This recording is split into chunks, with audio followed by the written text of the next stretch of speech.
Okay, so now is a great time for us to go ahead and give our thoughts on this game. It was kind of a last minute addition to my stream list. I do remember seeing it at one of the live events, you know, whether it be Summer Game Fest. I believe it was Summer Game Fest we watched that originally. And it looked interesting, and I threw it on my list of games to maybe keep an eye on, and it just kind of snuck up. I wasn't ready for the release date, but at the same time, it worked out because I needed something to play today, and I didn't really have a whole lot. So I saw that it was coming out, and it was also on Game Pass. It was like the perfect combination. So definitely an interesting take on the essentially getting from point A to point B. It is a journey where you take these creatures known as calicorns from point A to point B and increasing the size of your herd as you get through obstacles and try and avoid enemies along the way and hazards and things like that. The whole aim is to get from this part of one part of the game to the other by keeping everyone safe and together and unified. And I think it's an interesting concept going into there. So before we get into anything, I'd like to just start off with the things that I definitely enjoyed about the game. From an art perspective, visually, this game is very appealing to look at. It's got great sound design. I feel like you're very immersed in this, and it's such a different take on this genre. I feel like this is another one of those games that we've been kind of playing this week where it's kind of like a chill, relaxing game. You know, it's not meant to be taken super seriously. Yes, there are threats here and there, but it's also very like it's calming. You know, it's the type of game that's calming. At the same time, it is kind of stressful though, because you feel like that parental role over your herd and you want to make sure they're safe. So it's almost like a parent simulator, I guess. And, you know, practice makes perfect. You know, you feel this connection with these creatures, and especially naming them. Once you name an animal of some sort, it usually creates that attachment level. And now you actually have, you know, like a family. You know, it's like it's your fur babies. You know what I mean? These guys have a lot of fur too. So either way, it's cool to see the herd grow, and you know, you know, each one is unique. I like, for example, my one guy who had the broken antler. You know, I think that's cool that it keeps that. He was injured, you healed him, and he kept the broken antler. And then you can go ahead and throw up some design elements or some cool little things on top of like on their ears and things, or on their antlers, just to decorate them. And I like that I was able to take that one earring thing and put it on the broken one and be like, you are unique, and I want people to show the beauty of this uniqueness. So it's got, I mean, maybe I'm swimming through the layers here a little bit, and you know, maybe reading between the lines a little bit more than the average person, but I feel like there's an undertone to to this game as well, which I think it's got these subtle undertones, and it's truly really cool to see. So I did like the uniqueness of the game, and obviously, you know, the fact that it's got this like herd, like teamwork is essential kind of thing, and they're there to help you, but you're also looking after them. You're like their caretaker, and you want to make sure they get from point A to point B the fastest, or sorry, not the fastest, the safest. And I think that's a really interesting concept, and I don't think many games have even gone this route before. So for its creativity, uniqueness, the art style, the audio design, it's all very, very top notch, and it is truly nice experience to go for, especially considering it is a Game Pass game as well. So if you do have Game Pass, it's a great way to get involved in a game that you might not be aware of, and it gives like games like this a little bit more attention. Obviously there are some downsides to it, but you get the idea. Relatively inexpensive game, although I have to say, now let's move on. Before I get into that, let's move on to the things I didn't like about the game. Obviously there is like next to no replay value. Yes, there is, you can redo it, but there's only one difficulty setting. There's no like different difficulties once you get the collectibles, which there weren't many. I think the collectibles really in this game were only the harnesses, you know, the things you actually put on, and I think there were 6 of them total. So obviously, and you have to get all the herd members as well. Everyone, like all the calicorns have to be gathered. I don't know if you can miss one. I don't know if that's possible, or if it's all story based and you do have to get all 12. I'm not 100% sure, but there are things like achievements, but either way, you can just reload from a chapter and try again if you miss something there. So the replay value is pretty low, considering the game is relatively short as well. Like I said, I was on the average median. I'd say maybe slightly before the median, taking a little over 3 hours to complete the game. Obviously, we're sitting here at 3 hours 45.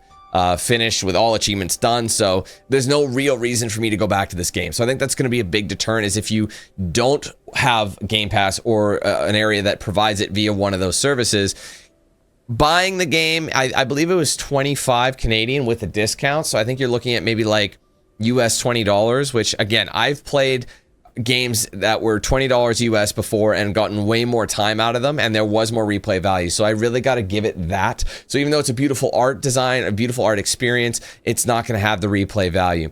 I will say as well is some of the gameplay elements are a little tedious and they don't work as intended when you need them to. I would say trying to gather the herd and tell them to do certain things. I mean, once you kind of get used to it and understand how it works a little more, it gets a little bit simpler, but sometimes the herd will just do something else. You'll tell them to go right and they will continue to go left. Even if you tell them to stop, they might just wander because the AI hasn't been able to figure out the parameters of your orders or your guides or whatever you want to say.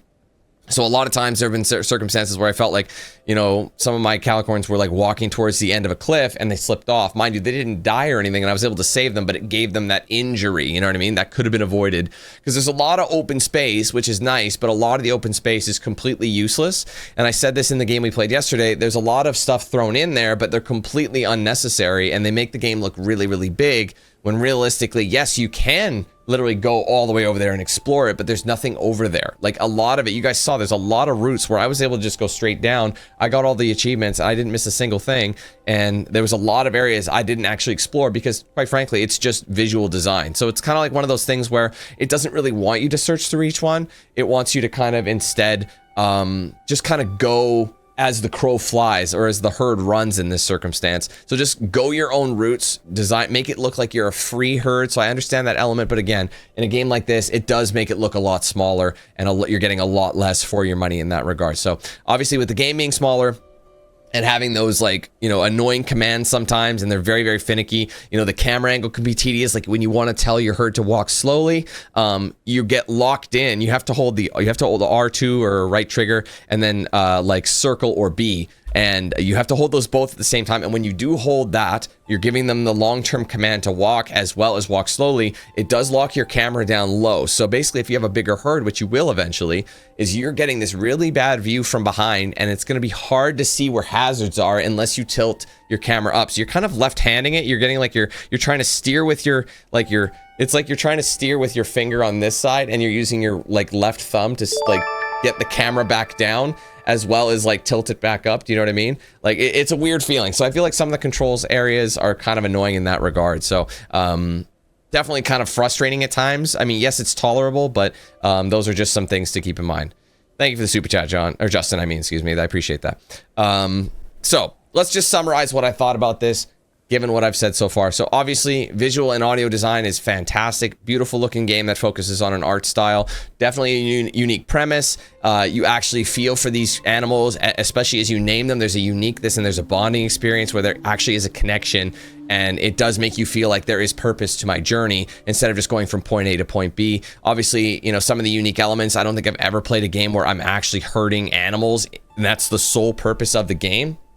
I think that's pretty unique, and obviously it's got some cuteness and quirkiness to it that make it stand out from other games, and the price point isn't terrible. I just think which will lead into what I didn't really love, obviously, to summarize some of the things we didn't love, is there's not a whole lot here for your money. Very little replay value. The controls and the gameplay, the camera angles can be kind of frustrating. They don't work as intended all the time, and sometimes you just ignore it. And like I said, the lack of replay value. And if you don't have something like Game Pass or something like that to get the game included in your subscription, you're going to end up paying like 20 US, which doesn't sound like a lot, but when you really think about it for, 3 hours or 3.5 hours, some people beat this in 2 hours, 2 hours, and you can get all the achievements in one go. No difficulty changes. It really doesn't have that good value for what you're getting, if I'm honest. So I think this is going to be one of those ones that if you don't have Game Pass, just give it wait until it goes on sale. Maybe it's probably a game that might be worth a $5 or a $10 down the line.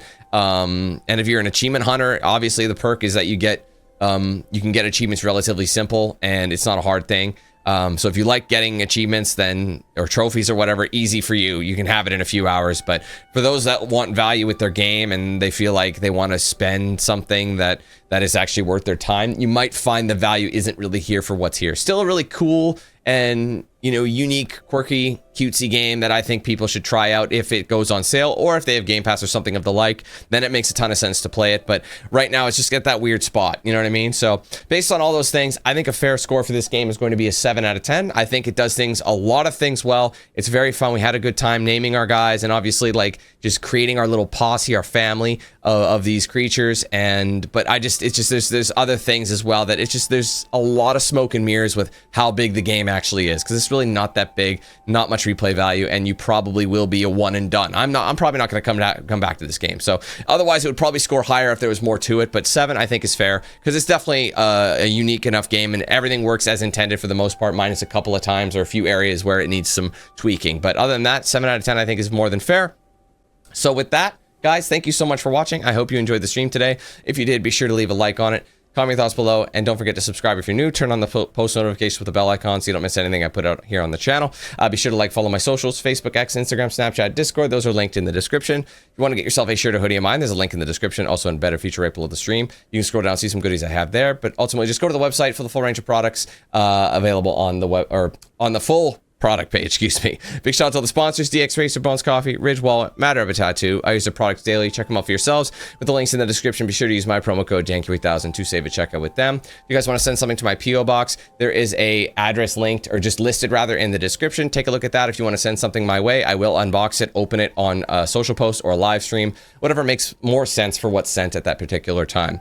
Finally, guys, be sure to check out and sign up for the Team 8000 membership program if you haven't done so yet. It supports the page immensely. It's 4 tiers, 4 price points. The entry level is 99 cents, so it's cheap and easy to get into the program that way.